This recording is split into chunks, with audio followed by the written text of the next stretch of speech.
Syederalun bencana banjir bandang melanda dua desa di Kecamatan Pegasing, Aceh Tengah pada Minggu 24 April 2022 sekitar pukul 17 waktu Indonesia Barat. Dua desa tersebut yakni Desa Lelumu dan Desa Sukadamai. Akibatnya, 42 rumah warga terdampak, bahkan satu jembatan putus. Jembatan itu selama ini menjadi satu-satunya akses bagi 8 kakak yang tinggal di seberang sungai. 8 kakak terisolir akibat jembatan yang putus. Saat ini hanya bisa dilewati oleh kaum laki-laki dengan keadaan yang memprihatinkan. Berdasarkan data yang dikumpulkan, akibat luapan sungai itu Desa Lelumu sebanyak 18 unit rumah dan Desa Sukadamai 24 unit rumah. Syederalun berikut laporan Romadani, wartawan Serambi Indonesia di Aceh Tengah dalam program Live Update Aceh pada Selasa 26 April 2022. Ya, terima kasih. Syederalun dapat kami informasikan bahwa pada Minggu sore, tepatnya sekitar pukul 17.00 WIB, terjadi bencana alam, banjir bandang yang menerjang dua desa di Kabupaten Aceh Tengah di Kecamatan Pegasing.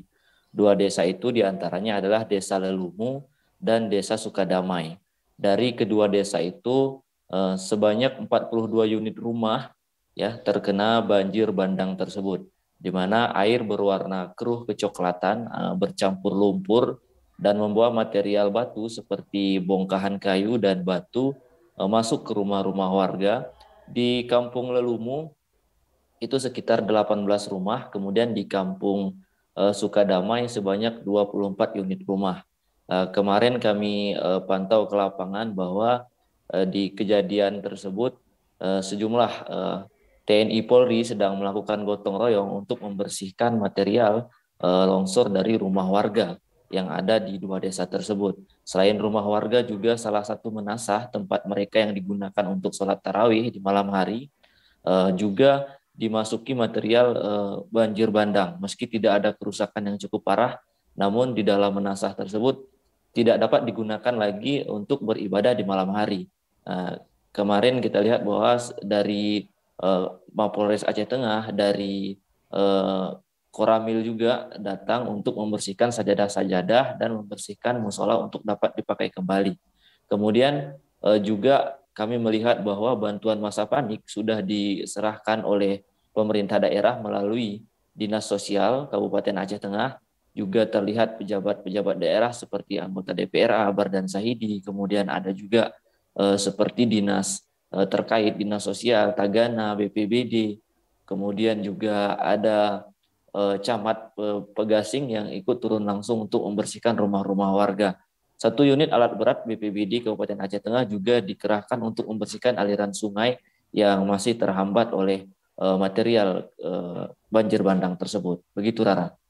Baik, saat banjir bandang terjadi, apakah warga sempat diungsikan atau tetap bertahan di rumahnya, Romadani?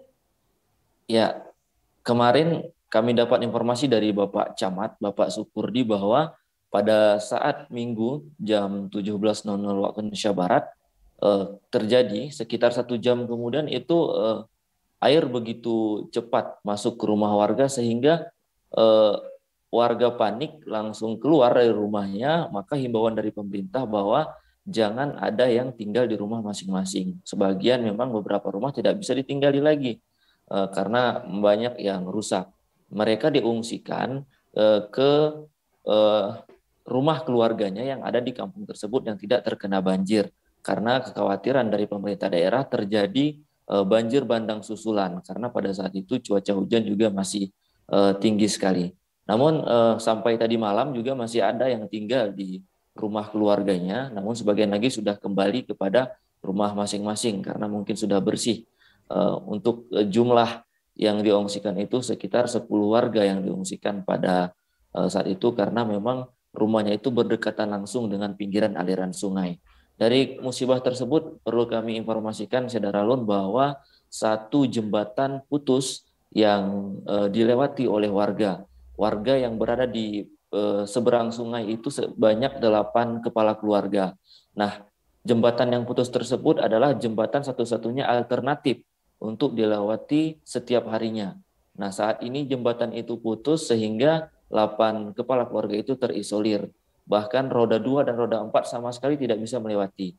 Yang bisa melewati sangat memprihatinkan, Syederalun, bahwa itu hanya bisa dilewati oleh kaum laki-laki dan sangat berbahaya sekali untuk dilewati. Bisa jadi kita terjatuh ke dalam sungai seperti itu. Nah, untuk Saudara Lun, kami informasikan bahwa dari jembatan tersebut sudah dilakukan pengukuran oleh dinas maksud kami oleh Badan Penanggulangan Bencana Daerah. Saat ini masih belum ada, kami lihat pantauan di lapangan belum ada perbaikan. Namun warga berharap bahwa jembatan tersebut pada saat Lebaran sudah bisa dilewati oleh warga yang berada di pinggir sungai agar bisa melaksanakan sholat ibadah dan melakukan Hari Raya Idul Fitri secara maksimal. Seperti itu rekan Rara.